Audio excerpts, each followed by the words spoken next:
3 paragraphs, but I didn't waste it. The Rebbe added something very important in the last class over what we learned the previous weeks, which is that it wasn't that the Mizbeach kept him busy, it was the Mizbeach was a message. Stay here. That's the point. Stay here. Don't go away. It's a gewaldige message. It's a gewaldige message. Stay here. This is your purpose. I'll tell you a very unpleasant story, a very, very poignant story. It's painful. That Tzemach Tzedek was a baby when his mother passed away. Tzemach Tzedek was was a little bit after 3 years old. And she gave her life for the Alter Rebbe to live. It's a whole long story. She found out that the Alter Rebbe's life was in danger for spiritual reasons. She got together a bezdin, and she made them swear that they'll do whatever she tells them, and then she made them swear that she should die instead of her father. And she did. And the Alter Rebbe knew what she did. And there's a lot of very poignant description of the previous Rebbe Sichas about her passing. But before she passed away, she asked the Alter Rebbe to raise her son, the Tzemach Tzedek. And the Alter Rebbe raised the Tzemach Tzedek, some will say, he was more of a father to his grandson than he was to his own sons. That when she first passed away, he was 3 days and 3 years old. He was 3 days after his Abshen. Alter Rebbe moved his little bed into his office. And Alter Rebbe would learn all night, and he would sleep. He slept in the same room with the Alter Rebbe. I don't know for how long. But there's a story that's brought from Chassidim. It could be it's from the Rebbe, but I don't remember. Where he was sleeping. The Tzemach Tzedek was sleeping, and he had a dream. He obviously saw his mother, but he cried out loud. In other words, the people in the room heard him crying. He said, Ma menemich tzedich. Mother, take me to where you are. Mama nemich tzedich, mother, take me to where you are. And they heard her voice. I don't know, they heard her voice. And she said, Shasha, shluf. The Zayda is though. Sleep, stay where you are. The Zayda is with you. That's the story. It doesn't take much for me to cry. Don't get excited, okay? I'm an old man. It happens. It's an age thing. Shasha, shluf, the Zayda is though. This is the story. Meisha Rabbeinu builds a Mizbeach, and the Mizbeach is a message. We stay here. We're not going up the mountain. So it wasn't that he couldn't find time. He was doing it with conscience. He was doing it conscientiously. This Mizbeach means shuv. Settle, not the Ratzu, not run away from here, go to the Eibishter. Shuv, make a deal. That's what Mizbeach represented. Moshe got it, Moshe Rabbeinu was very, very holy. And because he was so holy, he got what the Eibishter was saying. And the Eibishter was saying, it's not about me, it's about the world. Bring me to the world. That's what this Mizbeach represents. Okay? Now we continue. Chazal Zogen. Now you see what I do. I underline certain words, and by doing that, I'm really manipulating the siches in the direction in which I want them to go. I'm not changing the kavana, but I am. If I taught you a whole sikh, it would take me a month. A month of teaching you every day, not once a week, you understand? Mm-hmm. So I do sometimes I do extra of a sikh in the kind of way that I know that I'm literally missing whole parts of the sikh that give opposite perspectives. Because we learn just what I think we should learn. Chazal Zog, and the rabbis tell us, it's a Gemara. It's a pasuk in Pashas Chukas, where it's called Shir HaBe'er, the song that the Jewish people sang when they made when they renewed the well of Miriam. So it Oz Yoshi Yisrael as Ashir Azeis. Ali Be'er Enula, Be'er Chafaru Asarim, Karu Adivayam Matan, whatever is Meshanisam. Then is a Matana Umidba Matano, Matan Nachaliam Nechamay. So when Moisa Gaya Shab Neisahim, Vinishkaf of Neishim, I'm missing words. But amongst the words in that little section is Umidbar Matana. Midbar means from the desert came the gift. From a desert, a place with no life, came the gift. What is this gift? The Torah. There's a number of reasons brought in the Gemara why the gift of the Torah is verbunden mit Midbar Dafka was given in the desert. The Rambam brings it. That one of the reasons the Torah was given in the desert was to clear to the whole world that the Torah belongs to no one. Nobody owns it.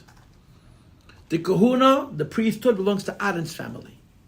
The melucha, the kingship, belongs to Yehuda, to David's family. The Torah, anybody can take it. It's hefker. It's free. But nobody can say to another person, you're not entitled to Torah. Anybody who wishes to take the Torah. It's hefker. It's munah b'mokum hefker, and anybody can take it. And of course, then the Rambam brings yokarehi mipninim, that if a person is a mamzer, they're so illegitimate that they cannot marry, and they take the gift of Torah, they're greater than the kohen gadol. That's nichnas lifnai v'lifnim. Gadol mamzer talmid chacham kohen gadol abaris. A mamzer who's illegitimate, who's a talmid chacham, is in a higher madrege than the kohen gadol who goes lifnai as a pasuk. Yekara, we say it on Simchas Torah. Yekara, he, the Torah is more precious mipninim than he who goes lifnim mitoich pnim, goes into the holy holies, the kedesh hakadoshim. But the beginning of it is that the Torah is hefker. It's in the desert. But in that Gemara, there's not one reason, but a whole bunch of reasons for why the Torah was given in the desert. Einer von the Inyanim is, and the Rebbe brings a different reason. It doesn't bring the reason I just brought you from. The Rambam brings a different reason. One of the reasons that the Gemara says, the pasuk says, that the gift of Torah is dafke in the desert. Einer von the Inyanim in Midbar. One of the concepts of a desert was bring the matana von Torah, that gives us the gift of the Torah, is b'lashon Chazal, again using the language of the Gemara. It's the same Gemara. Im adam meisim atzmei k'midbar zeh. A person makes of himself like a desert. Now, what about a desert?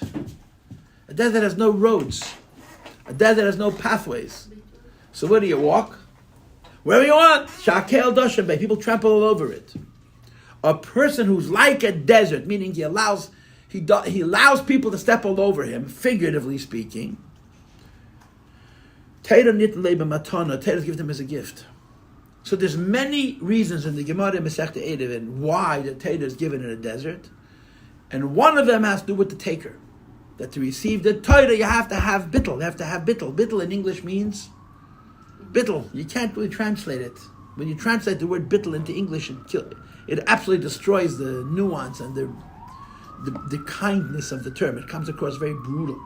Bittul, which will translate as submission. Yeah, bittul. You know, they tell a story that the Alter Rebbe came to the house of a big misnagid. And this misnagid, in those days, he hated Chassidus. So the misnagid showed him that he had a table that limped. The table limped. The legs were not straight. So he took a sefer named Elimelech, which is the Chassidish sefer, which is the oldest Chassidish Sfarim, and he put it under that leg so the table should be straight. The Alter Rebbe was a Chassid. He was also a very big God. And the misnagid respected Alter Rebbe because of his lumdus. He says, I hate Chassidus and I hate Chassidim, and I took this Chassidish sefer and I put it under the leg of the table.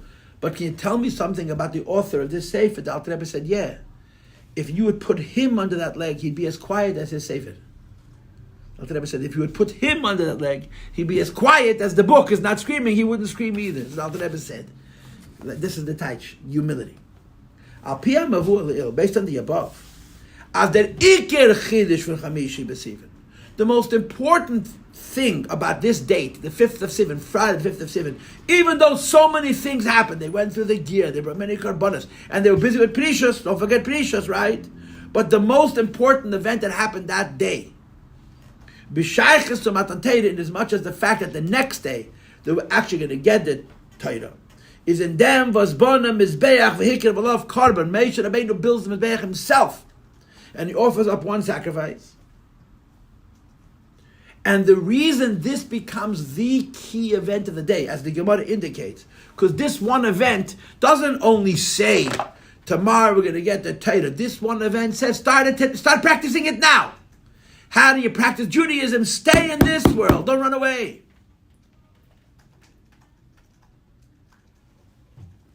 Darf men sagen, we must say, as euch der Inyan, and also this idea, the idea of specifically building a Mizbeach, which keeps Moshe Rabbeinu grounded on the ground, is verbunden mit Midbar, is connected with the day of a desert. So what's the connection between a Mizbeach made of stone and the desert and the of Bittul? is that a beard in them. The explanation is. Now that he gives another reason. The time was Torah as he giving geworden in Amid Berdafke. Another reason, in addition to the reason that the Torah was given in the desert to connote submission, bittul. Another reason that Torah was given in the desert is Kemaimer Chazal that says in the same Gemara in Erevin, in der Hefza von Torah, has to do with the entity of the Torah itself. Quote, "Sie is hefche l'kol." She's free to anybody who wants to take it, Kemidbar like a desert. Nobody owns the Torah. Nobody can say the Torah is mine.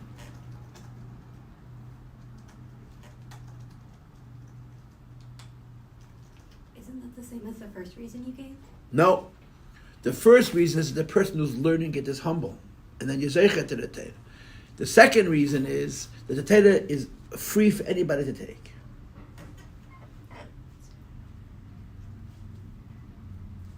For what? For Matan Torah? Yeah, when Hashem gave the Torah, it doesn't belong to a family. Anybody wants, you'll find a Rashi. One of the nicest Rashis in Chumash. At the very end of the Chumash, Moshe had a right to Sefer Torah. And according to many opinions, he literally wrote it the day before he passed away. He passed away on a Shabbos. On a Shabbos, he had not allowed to write. It's one of the things, the Shabbos. He wrote it on Friday. So he wrote a whole Sefer Torah, which is a big book. And he gave it to Shevet Levi. He gave it to his tribe, Levi. So the Jews ganged up on Moshe Rabbeinu.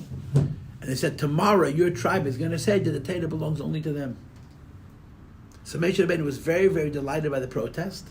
And he sat down on that day and wrote 12 more Sefer Torah, from beginning to end. And he gave, I don't know how you do it. I don't know how it's possible. And he gave one to each Shevet. He was so heartened by their protest. He was so happy that they, quote, cared, that he gave it only to Lebnei Shiftei. Torah does not have an owner. The owner of the Torah, one who possesses it. The Torah is Hefker. Says the Rebbe, V'oid in Aveidas ha'adam b'dumas moka midbar. So the Torah is given in the desert to connote bittul. The Torah is given in the desert to connote that anybody wishes can come and take it. Okay? And also that the work is in a place of a desert. The kavanah for Matan Torah is canal. So you see, here's the point. Here's the point. Reason number one, Torah is given in the desert, is you got to be humble. Okay? Reason number two, Torah is given in the desert, is that you can take it. Nobody can stop you from taking it. It belongs to anybody. Reason number three was given in the desert just to send a message. The whole point of the Torah is to make the desert bloom. That's special for the Zionists. Okay, you have to make the desert alive. What's the desert? This world. Look. The kavanah for Matan Torah is canal. The whole point of giving Torah is was in Torah is gegeben geworden dem koyach. The Torah give it when the Eibusher gave us the Torah, rather than us take it there, we give it the strength. So machen von a chefze von Welt to make a piece of this world. Chefze the kedusha, a holy piece, which is called in Hebrew machen adir leyes bara petach make this world for HaKadosh Baruch. And what does this world mean? Hatachten bemadrega, the lowest step, the lowest level. She'ein tach lemata yimena, there's no step lower than this one. Be'inyan has to Eidi Yisbarach. In the aspect of divine concealment, there is no greater concealment than God has concealed in this world. You know why?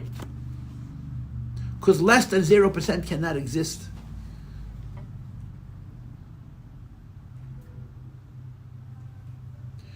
The presence of Hashem in this world, in terms of revelation, is zero. He's present, but you don't see him at all. So, be'in hester Eidi Yisbarach, in the aspect of Hashem being hidden, Hashem cannot be more hidden than the way He is hidden in this world, because He's hidden completely in this world. To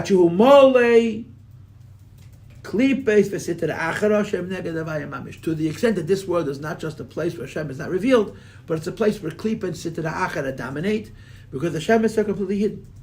Okay? Now that is called a desert, spiritually speaking.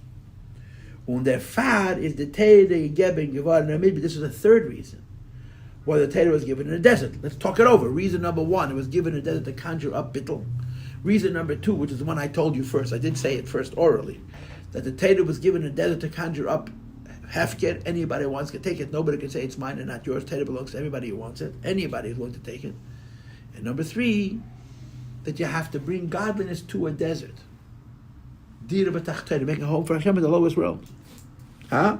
When the fad is Torah, this is the third reason, says the Rebbe. Top of page 23 now. Well, the Torah was given in a desert because a midbar shel yashav adam el neshama. A desert means a place where no people can live. So according to Kabbalah, Adam means Adam in godliness. A desert means a place which is void even of godliness, and it's Mokam HaKlip, it's Vesitera Acher, a place of Klip on the other side. And the avoid of a Yid is to live in that desert and bring the Eibush to that desert as well. And that's what happened on Friday, the day before the Torah was given. The day before the Torah was given. So in all other aspects of that date, he was doing spiritual stuff. He was doing things which are about going away from this world. But in this aspect, Al Shain and Erev Matan Torah, the day before the Torah would be given, Machon gave him the Aveda from Avarazah in the middle, Yom that the work of correcting the lower worlds rather than ignoring the lower worlds begins. Mevarer zayin the midbar the Yom that to bring correction to the desert of the other side. Dorech nemen for the avonim shebei, take even the stones which have no life, or Machon mizbeach l'Hashem, and make out of a lifeless collection of stones a mizbeach for the Eibush. And that's what we got. It's the end of the Sikh. That we're learning is this. So the takeaway of the Sikh is, it's not that Moshe doesn't go onto the mountain because he can't find time. Moshe doesn't go onto the mountain because the Mizbeach is telling him, stay here. That's the point of everything. Okay? Questions or comments? Can you say again how the desert is connected to people?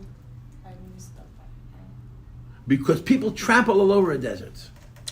If you live in a neighborhood that has grass on the front lawns, right? Crown Heights is a special neighborhood. We have only gold and diamonds on our front lawns. But some people have grass, yeah? So you live in a suburban neighborhood. I mean, maybe you live in Argentina, you said, or Brazil? Argentina. Which city? Buenos Aires. So there's big buildings. Everyone lives in apartments, right? Yeah. Right? But there are places in the world where people live spread out, sprawling. So you have a house, and between one house and another, there's a driveway and there's grass, yeah? And there's a walkway up to the house. And you walk dafka on the grass. You speak English. Yes. So the host is going to open the door and says, would you mind walking on the pathway? You're ripping up my grass. You're trampling on my flowers, right? You can't walk where you want. Why? Because there's order. Right. Now what happens if it was a desert? You can walk wherever you want. There's no path. That's bittul. The ability to walk, to trample on any place. There's no, you can't walk here, only walk here. Walk wherever you want. That's the concept of bittul. How? I don't get that. Like, how is that?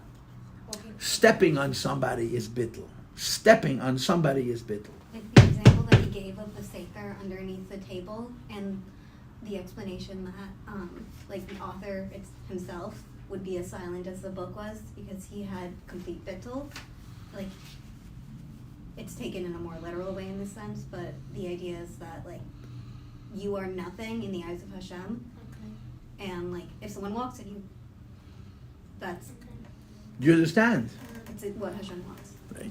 It's not in the eyes of Hashem, in the presence of Hashem. In the eyes of Hashem, you're very important. In the presence of Hashem, you're very important. It's a big difference. Yeah. Thank you. Yes, anybody else want to say something? You got time, people. Can you tell us the story with the remainder of the time? Yeah, I could do that. But I want to tell you a good story.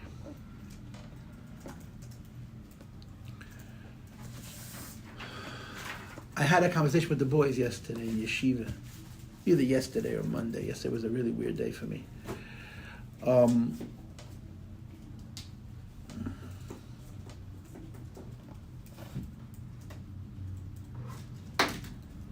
was the conversation about? About Israel and about Aliyah.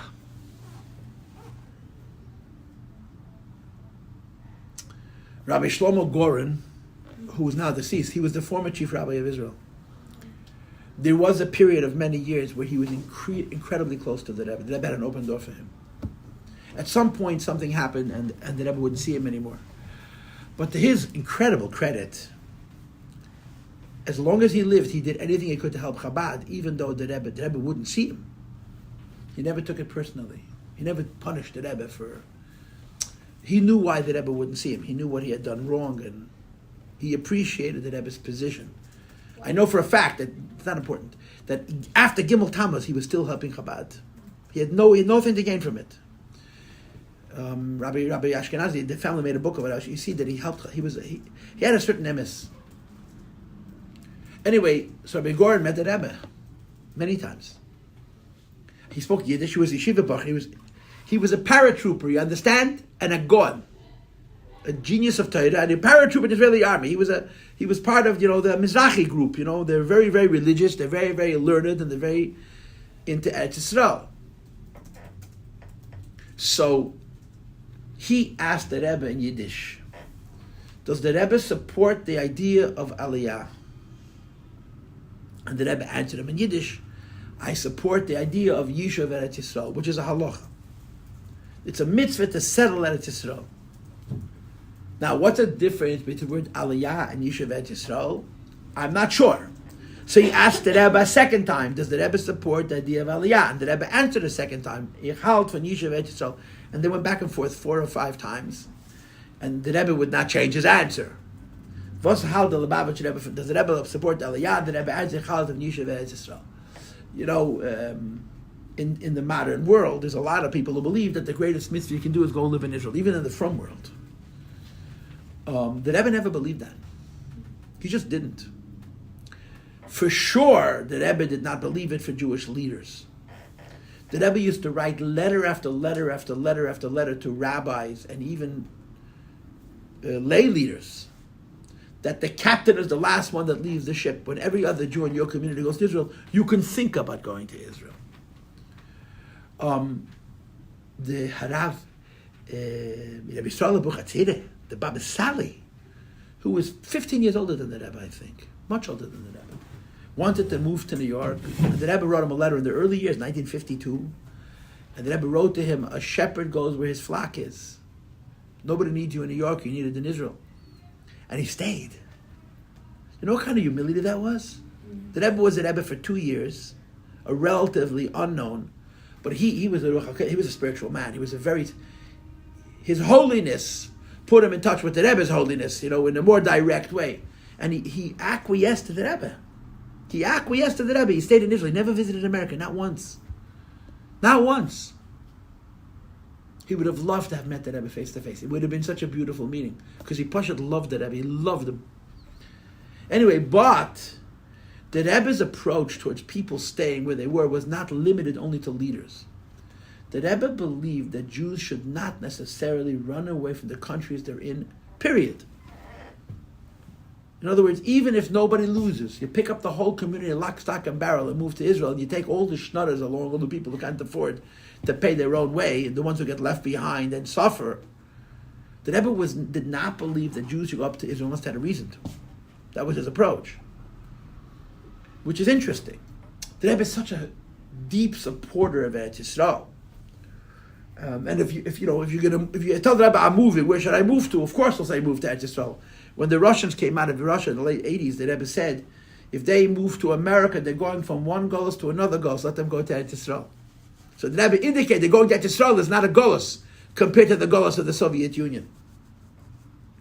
But the Rebbe really was not in favor of people moving. And some of the stories about this are quite telling.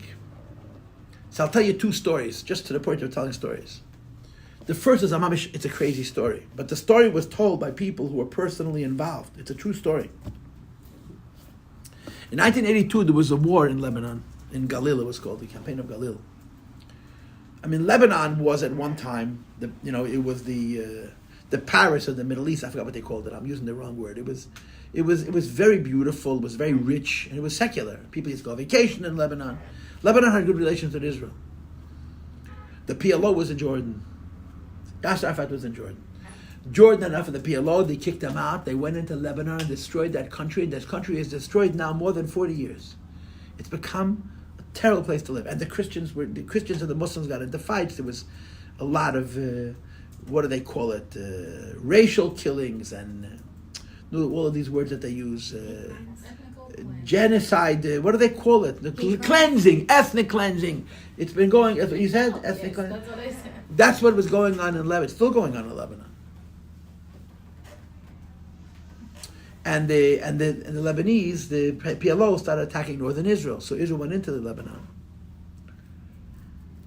I remember that war. I remember that summer. I remember the Rebbe fabringing and screaming that they should finish what they started.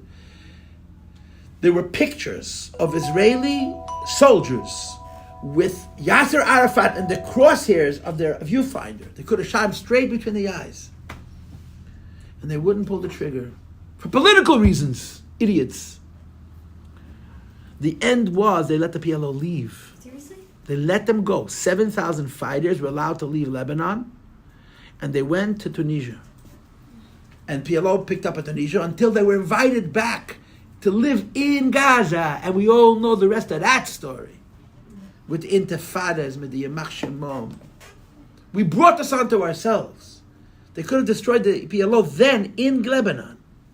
They certainly could have destroyed them when they were running away. Anyway, they went to Tunisia. And I remember the Israelis used to sneak into Tunisia in the middle of the night and kill members of the PLO. That happened.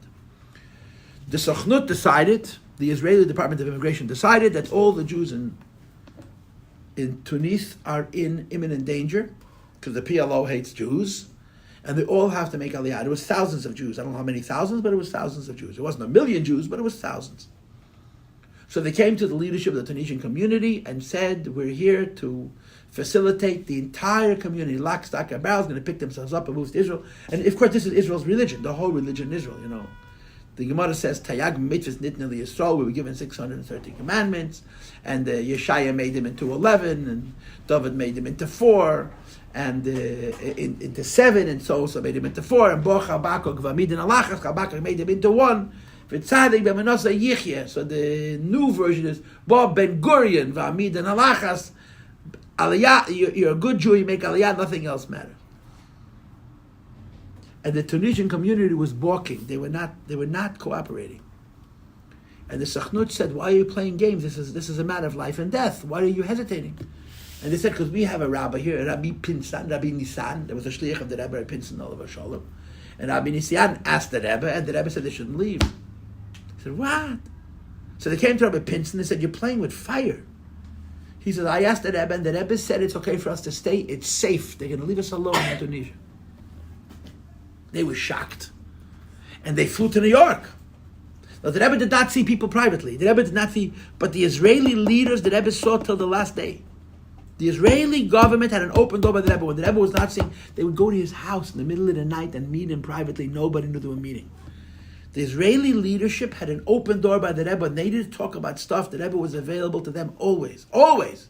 Even though they didn't listen to the Rebbe on so many issues, the Rebbe was so... He loved Eretz Yisrael so much, and they knew. The Rebbe was a friend and understood.